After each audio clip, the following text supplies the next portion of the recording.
Hello friends. तो हमने जो मार्केट के लिए एनालिसिस किया था उसके हिसाब से तो मार्केट ने काम किया ही नहीं, क्योंकि मार्केट ने आज बहुत ही बड़ा गैप अप ओपनिंग दे दिया था। ये मार्केट का जो इलेक्शन का एग्जिट पोल के हिसाब से मार्केट कुछ ज़्यादा ही गैप अप ओपन हो गया था, तो इसके हिसाब से कोई ट्रेड मिला नहीं था। पर मेरे सेटअप के हिसाब से एक यहाँ से कॉल साइड ट्रेड मिला था, जिसमें अच्छा खासा टारगेट मिला हुआ था। तो अब हम देखते हैं कि कल सब चीज़ों में वही हुआ था, बैंक निफ्टी, फिन निफ्टी और सब में वही हुआ था। तो किसी में भी ट्रेड इंट्राडे में मिला था, बाकी ये जो मैंने एनालिसिस दिया था उसमें कुछ मिला नहीं था।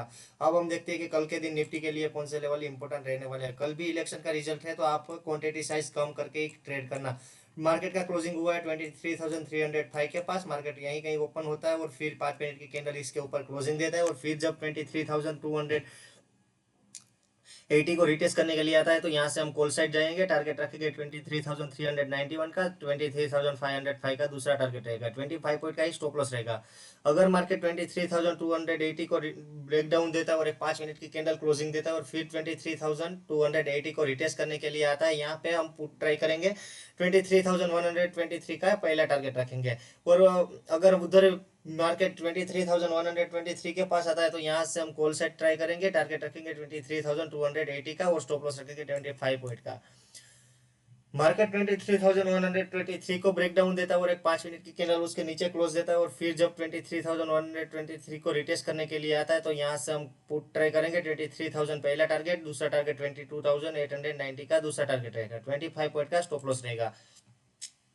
फिर हम देखते हैं कि बैंक निफ्टी में किस हिसाब से काम करेंगे। तो बैंक निफ्टी का क्लोजिंग हुआ है 51,000 के पास, और मार्केट अगर 51,000 के आई आई के ओपन होता है और पहली 5 मिनट के कैंडल क्लोजिंग देता है, और फिर जब मार्केट 50,940 को रिटेस्ट करने के लिए आता है, तो यहाँ से हम कॉल साइड ट्राई करेंगे। टारगेट रहेगा 51,363 का, और दूसरा टारगेट रहेगा 51,719 का। 60 पॉइंट का स्टॉप लॉस रहेगा।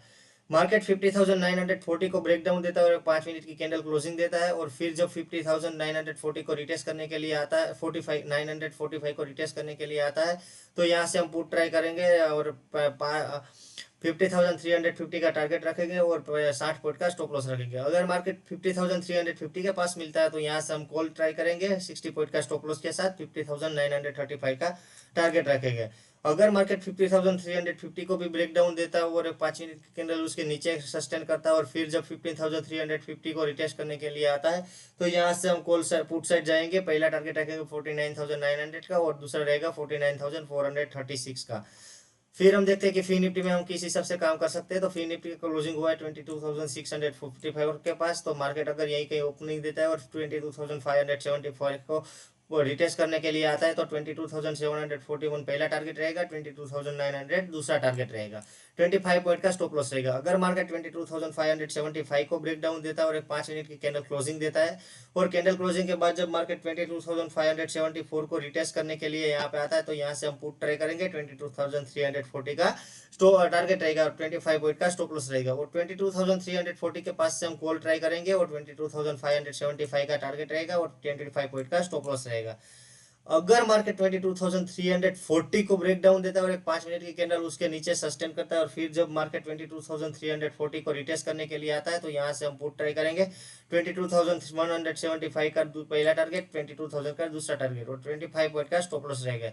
तो इस हिसाब से हम काम कर सकते हैं। और आपको मेरा एनालिसिस अच्छा लगता है तो वीडियो को लाइक करना, ज़्यादा से ज़्यादा शेयर करना, और चैनल को सब्सक्राइब करना मत भूलना। Thank you so much.